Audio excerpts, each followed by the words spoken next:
Hi అండి. అందరికీ నమస్కారం. ఇక్కడ కనిపించే చెట్టు పవర్ఫుల్ వశీకరణ చెట్టు అండి. ఈ చెట్ల ద్వారా అలాగే ఇంకొన్ని పవర్ఫుల్ ఆయుర్వేదిక్ మూలికలన్నీ కలిపి ఒరిజినల్గా స్వయంగా మా తండా ప్రాంతంలోనే మరుగుమందుని తయారు చేస్తాము. ఈ మరుగుమందు అనేది 2 రకాలండి. ఒకటి లిక్విడ్, రెండోది వచ్చేసి పౌడర్ ఉంటుంది.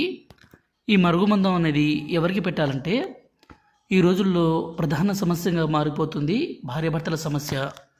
భర్త ఉంచుకొని భార్యను, భార్యను ఉంచుకొని భర్త వేరే వాళ్ళతో సంబంధం పెట్టుకోవడము, వేరే వాళ్ళతో తిరగడము, వేరే వాళ్ళతో మాట్లాడడము, అలాగే తల్లిదండ్రుల మాట వినని పిల్లలు, అలాగే తల్లిదండ్రులను అనాథాశ్రమాలకి విడిచిపెడుతుండడం, అదేవిధంగా ఎన్నో సంవత్సరాల నుంచి ప్రేమించుకుంటున్న అమ్మాయి అబ్బాయి కావచ్చు, అలాగే అత్తాకోడల మధ్య సమస్య ఏదైనా సరే ఈ మరుగుమందు ద్వారా వాళ్ళను మన మాట వినే విధంగా కాదండి, మనం ఏది చెప్పినా అది మాట వినే విధంగా చేసుకోవచ్చు, మన వశపరుచుకోవచ్చు. దయచేసి ఈ మరుగుమందుని మంచి కోసం మాత్రమే వాడి భార్యాభర్తల మధ్య సమస్యను, ప్రేమికుల మధ్య సమస్యను, తల్లిదండ్రుల మాట విని పిల్లల సమస్యను దూరం చేసి కలిసి ఉండే విధంగా చేసుకోవచ్చండి. గురుగారి నెంబర్ పైన డిస్ప్లే మీద ఇచ్చాము. ఈ నెంబర్కి ఫోన్ చేసి ఈ పవర్ఫుల్ ఒరిజినల్ తాండా మరుగుమందుని తీసుకోగలరు. ఈ మరుగుమందు అనేది ఎంత మొండి వ్యక్తులనైనా సరే పూర్తిగా మార్చగల శక్తి ఈ మరుగుమందుకి ఉంటుంది. మా ఛానల్